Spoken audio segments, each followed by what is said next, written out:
So, over the years, I mean, from personal experience, when my wife and I had our first child, we found out that all our focus and attention just turned to taking care of him, Yes.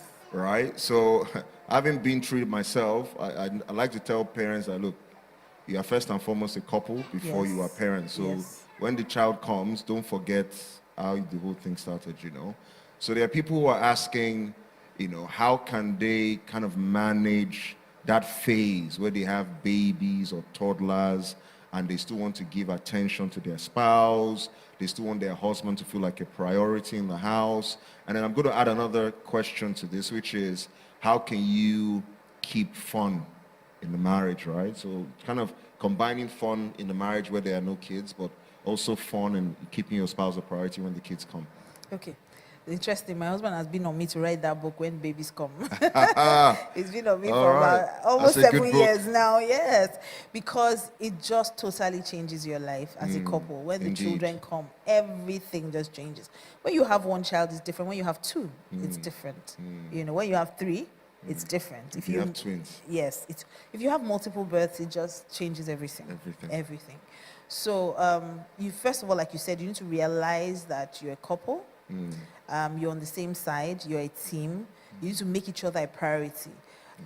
When the children leave, because many years down the line, they will leave, what you will have is you will not have a relationship anymore. True. So it's important that you still give your relationship priority. That's right. I understand that you're parents, but you're first a couple. You're a team. That's right. There's a reason why two of you are together, and it wasn't just to have children. Indeed. So you must constantly put that vision in front of you.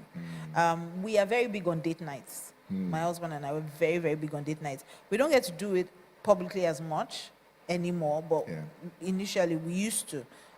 When it was easier to eat out and all those kind of things. I like that. When it was easier to eat out. So now we don't get to do. So we do a lot of private, Netflix and chill, dine, plan a movie together. It doesn't have to be expensive. It just has to be about two of you. But I encourage date nights. And the way we do date nights is we do date nights at least twice a month. Okay.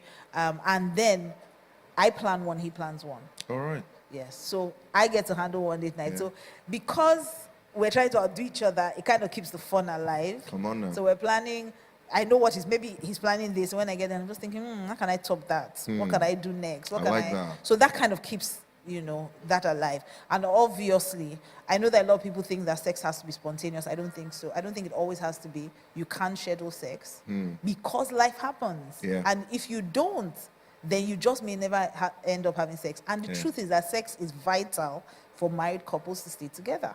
Come on now. So it's very important that you also schedule that. So date nights are also special sex nights. So it's not just so the way we describe it when we deal with couples is there's dutiful sex and there's beautiful sex. Come on. So beautiful is when we have beautiful. Go ahead. Okay, so beautiful is when we have all the time in the world. So those are usually date nights. Like you have all the time for long foreplay, you have all the time for all the, all the just take your time, do whatever you want. But beautiful sex is sometimes when one person wants it, the other doesn't. Or we don't have the time. So a quickie or whatever, get straight to the point and just move on.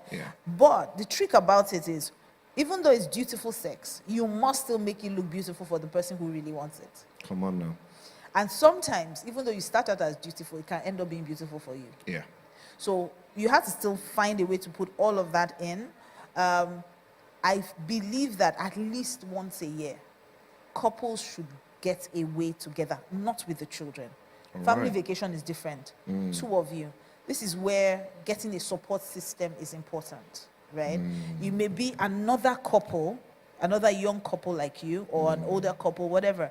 Find a couple that you can leave the kids with for a couple of days. And then when it's their turn, they can leave the kids with you. Because I'm sure people's lives are busy. So you can't say all of us can't go at the same time. Also, if you're blessed to have maybe in-laws, grandparents still alive, great time to send the kids off to them and just go and do something. But two of you must make yourselves a priority.